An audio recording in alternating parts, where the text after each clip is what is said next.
Hello दोस्तों, नमस्कार। स्वागत है आप सभी का एजुकेशन मंत्रा में। दोस्तों, बात करेंगे यहाँ पर 69,000 शिक्षक भर्ती अपडेट्स के बारे में और साथ ही साथ अन्य प्रतियोगी परीक्षाओं के भी बारे में। तो वन बाय वन यहाँ पर हर एक अपडेट को डिस्कस करेंगे। ओवर एज अभ्यर्थियों पर फैसला होगा। टीजीटी पीजीटी नए विज्ञापन के आधार पर आवेदन नए साल में होगा, लेकिन एक नया मोड़ है। कम गुणांक अभ्यर्थियों के लिए राहत की खबर है। स्कूल आवंटन तीसरी चयन सूची 36,590 महत्वपूर्ण सूचना के बारे में अवगत कराएंगे। तो वीडियो को लाइक एंड शेयर कर दें और चैनल पर नए हैं तो सब्सक्राइब करके बेल आइकन को भी प्रेस कर दें। तो दोस्तों, वीडियो सेशन में आगे बढ़ें इसके पहले एक सूचना है। India's largest learning platform Unacademy लाया है प्लस कोर्स। अगर इसके फीचर्स की बात करें तो घर बैठे लाइव तरीके से पढ़ने का मौका मिलेगा।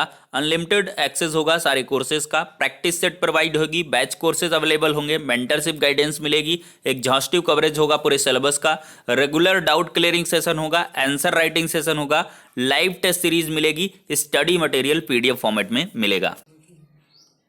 अनअकैडमी लाया है टारगेट सीटेड जनवरी 2021। अ कॉम्प्रहेंसिव बैच कोर्स है। स्टार्ट हो रहा है 28 दिसंबर से। कॉम्प्रहेंसिव इंपॉर्टेंट क्वेश्चंस का डिस्कशन होगा। इंडिया के टॉप एजुकेटर्स जो सीटेड के लिए हैं, यहाँ पर इनका शेड्यूल भी दे दिया गया है। वहीं पर बात करें दोस्तों तो सीटेड मेगा कार्निवाल स्टार्ट हो गया है 23 दिसंबर से 27 दिसंबर के मध्य। 5 days 50 classes 50 top educators, link description box में प्रोवाइड की गई है। और साथ ही साथ फ्री लाइव क्लासेस हैं। कोई दिक्कत नहीं, कोई प्रॉब्लम नहीं है। फ्री ऑफ कास्ट आप लोग जो है इसको ज्वाइन कर सकते हैं। EM टेट हमारा रेफरल कोड यूज करिए। 23, 24, 25, 26, 27 को ये शेड्यूल्ड है और इस तरीके से सारी चीज़ें डिस्कस की जाएंगी। यूज करिए हमारे रेफरल कोड EM टेट को किसी भी फ्री लाइव टेस्ट सीरीज के लिए, क्लासेस के लिए और क्विजेस के लिए। और साथ ही साथ पाइए किसी भी कोर्स में सब्सक्रिप्शन करने पर 10% का इंस्टेंट डिस्काउंट। अगर दोस्तों बात करें टेट प्लस सब्सक्रिप्शन कोर्सेज की तो यहाँ पर आपको 1 month, 3 month, 6 month, 12 month, 24 month के सब्सक्रिप्शन मिलते हैं। प्राइसेज यहाँ पर दे दी गई हैं। ज़्यादा जानकारी के लिए डिस्क्रिप्शन बॉक्स को चेकआउट कर सकते हैं। हर एक लिंक डिटेल्ड तरीके से प्रोवाइड कर दी गई है। दोस्तों, ओवर एज अभ्यर्थियों पर जल्द ही निर्णय का आश्वासन दिया गया है। यलटी भर्ती का मामला है। प्रतियोगी मोर्चा के नेतृत्व में यलटी भर्ती के अभ्यर्थियों ने लोक सेवा आयोग पर धरना दिया। इस दौरान कई प्रशासनिक अधिकारी तथा फोर्स मौजूद रहा।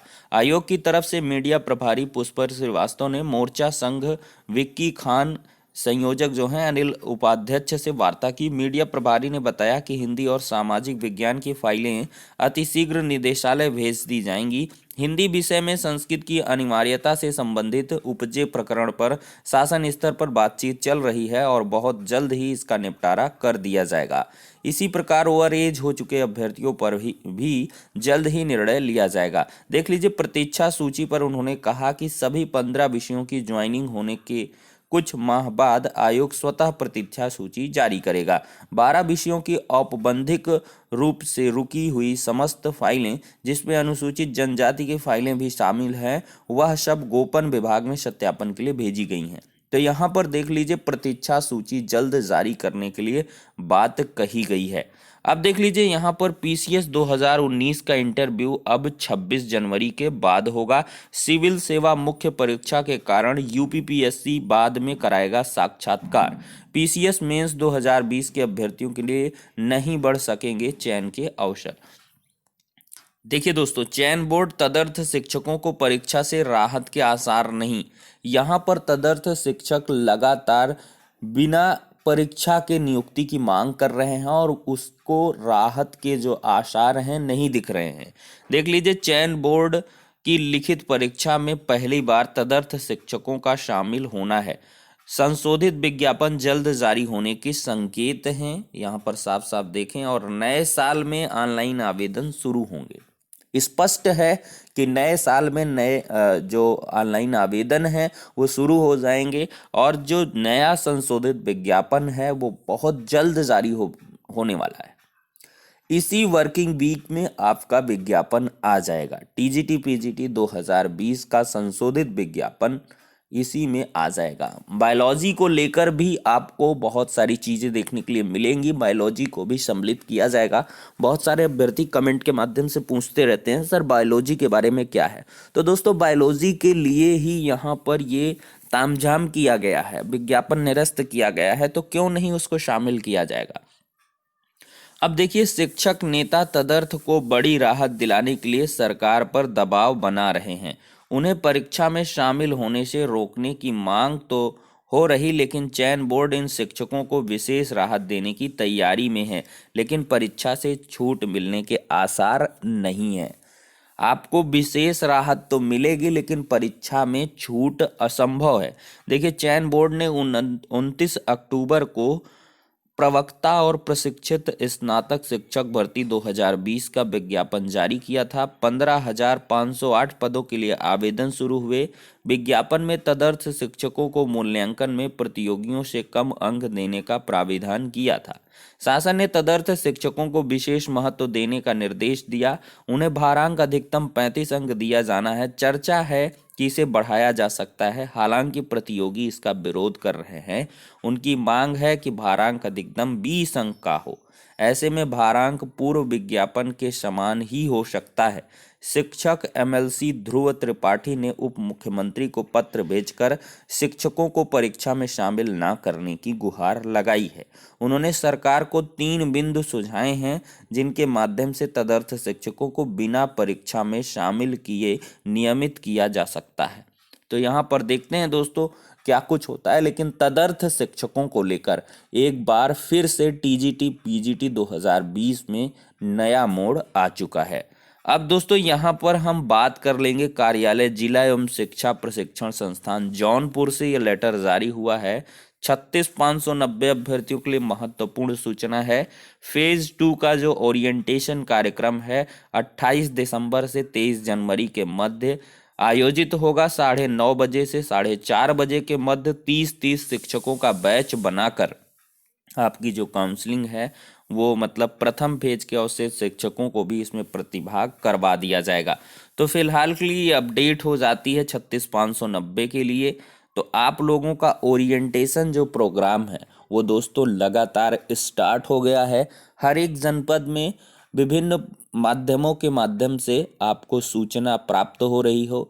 मीडिया रिसोर्सेज हैं, व्हाट्सएप टेलीग्राम, हर जगह पर आप पता लगाते रहिए और अपने जनपदों के ग्रुपों में भी सक्रिय रहिए। ओरिएंटेशन जो कार्यक्रम है उसमें पार्टिसिपेट करिए। मिशन प्रेरणा से जुड़िए, कायाकल्प से जुड़िए। बेसिक शिक्षा मंत्री जी का विशेष इंक्लिनेशन है, रोज सुबह उठते ही उनके द्वारा 1-2 कम से कम स्कूलों की फोटोज जरूर शेयर की जाती हैं जो कायाकल्प की हैं, आप देख सकते हैं। बेसिक शिक्षा मंत्री जी और दिल्ली के बेसिक शिक्षा मंत्री जी का मतलब आमना सामना है। तो अब इस वजह से आपको इन सारी चीज़ों से रूबरू रहना है और अपने विद्यालयों का कायाकल्प करना है। अब दोस्तों स्कूल आवंटन के बारे में थोड़ा सा मैं चर्चा करता हूँ। देखिए, स्कूल अलॉटमेंट का जो प्रोसीजर है वो थोड़ा सा डिलेड हो रहा है। कई बार मैंने बताया है, क्योंकि यहाँ पर अंतर जनपदीय स्थानांतरण का जो कार्यक्रम है वो प्रस्तावित है, चल रहा है, उसकी काउंसलिंग भी हो रही है, आप लोगों ने देखा होगा।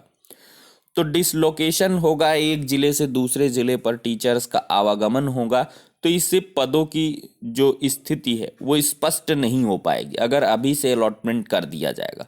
तो मुझे जहां तक लगता है इनकी चयन सूची अंतिम रूप से प्रकाशित होने के बाद ही आपका स्कूल अलॉटमेंट देखने के लिए मिलेगा।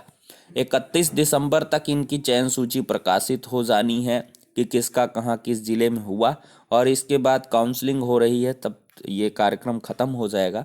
तो आपका 6, 7, 8 जनवरी में आपका जो मतलब स्कूल अलॉटमेंट है वो हो जाना चाहिए।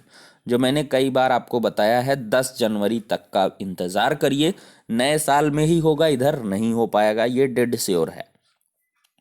अब तीसरी सूची वाले ध्यान से सुन लें दोस्तों। तीसरी सूची के लिए कम गुणांक अभ्यर्थियों के लिए राहत की खबरें तो देखने के लिए मिल रही हैं, क्योंकि यहाँ पर क्या है कि हर एक जनपद से यहाँ पर जो एनओसी वाले अभ्यर्थी हैं उनका चयन निरस्त किया जा रहा है और बहुत सारे ऐसे भी अभ्यर्थी थे जिन्होंने काउंसलिंग तो करवा ली लेकिन एनओसी नहीं ला पा रहे हैं, तो ऐसे में वो पूर्व विभाग में ही ज्वाइंड है और ये ऐसे हजारों की संख्या में 68,500 शिक्षक भर्ती के हैं। तो इन अभ्यर्थियों के अगर चयन निरस्त कर दिए जाते हैं, हालांकि इतना आसान नहीं होता है किसी का चयन निरस्त करना काउंसलिंग के बाद। काउंसलिंग करवा ली बंदे ने तो 5-6 महीना उसका वेट किया जाएगा। ये बेसिक शिक्षा विभाग है, तो बेसिक शिक्षा विभाग में नोटिस जाएगी, 2-4 पेपर में प्रकाशन होगा, तामझाम होगा, तो कुछ चैनल के लोग जो है इसको राहत का नाम दे रहे हैं कि कम गुणांक वाले के लिए राहत है। दोस्तों, जिसने काउंसलिंग करवा ली है वो सीटें ऑक्युपाइड हो गई हैं, उन पर अब दावा आपत्ति नहीं हो सकती है, वो बैकलॉग में जाएंगी, वैकेंट चली जाएंगी, वो तो एकदम से खाली समझिए। लेकिन यहाँ पर ऐसे सीट्स जिन पर दावेदारी प्रस्तुत नहीं की गई है, काउंसलिंग ही नहीं करवाई गई है, तो वो आपकी हैं, उसमें तीसरी चयन सूची का प्रकाशन हो सकता है। ऐसा नहीं है कि जिन पर जो है मान लिया काउंसलिंग करवाई भी है और उस पे चयन का वो दावा कभी भी कर सकता है। मान लिया कोर्ट से ऑर्डर आ गया या एनओसी का कोई ऑर्डर आ गया डिवीजन बेंच में, तब सरकार क्या करेगी उसमें? क्या फिर तामझाम इधर उधर निकालेंगे, अंदर ले जाएंगे? ऐसा नहीं होगा।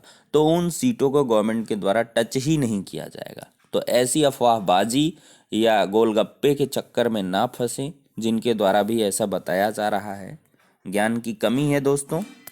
अब आप लोग समझिए कि 5,000 प्लस सीटें जिन पर किसी ने काउंसलिंग नहीं कराई है वो तीसरी चयन सूची के लिए श्योर्ड हैं। उनमें तीसरी चयन सूची आएगी और आनी भी चाहिए, क्योंकि इसमें बहुत सारे फर्जी कैंडिडेट्स थे जिनका चयन निरस्त हुआ है। उन सभी का क्या है, इसमें जो है ज्वाइनिंग हो जाएगा। लेकिन जो अभी वेटिंग चल रहे हैं उनका लगातार जो है कोशिश, अब किसी का डॉक्यूमेंट फर्जी है तो सीधे चयन निरस्त कर दिया गया, काम खत्म हो गया। लेकिन कोई देखिए एनओसी के लिए टाइम भी दिया गया है कि 2 से 3 महीने में वो एनओसी ला के दे दे, उसको उसमें कंसीडर किया जाएगा। तो ऐसे में दोस्तों क्या हो जाता है, तीसरी चयन सूची आपकी जनवरी लास्ट तक ही आ पाएगी। 36,590 का स्कूल अलॉटमेंट हो जाएगा और फिर इसके बाद जो गुणांक प्रभावित संशोधन है, मेरिट प्रभावित संशोधन कह लूँ उसको, उनका भी चयन होगा। वो लोग भी आश्वस्त रहें, लगातार उनका भी चयन होगा। तो उन सब के चयन के बाद अगर शासन स्तर से पहल होगी, आप लोग प्रयास करेंगे, संघर्ष करेंगे, तब जाकर नियुक्तियां मिल पाएंगी और तीसरी चयन सूची जारी हो पाएगी। तो इसके लिए थोड़ा सा इंतज़ार करना, और मैं आपको लगातार सलाह दे रहा हूं, एक मित्र के नाते, दोस्त के नाते, एक कह ले परामर्शदाता के नाते, कि आप लगातार नई भर्ती की प्रिपरेशन करते रहें। जो भी चयन से वंचित रह गए हैं वो नई भर्ती की प्रिपरेशन करते रहें। सबसे रामबाण उपाय आपके लिए वही है। और मिल जाता है तो बहुत अच्छी बात है, नहीं मिलता है तो आप फिर खाली हाथ नहीं रहेंगे, आपके लिए एक अपॉर्चुनिटी बन ही जाएगी। तो फिलहाल के लिए इतना ही, नेक्स्ट वीडियो मिलते हैं।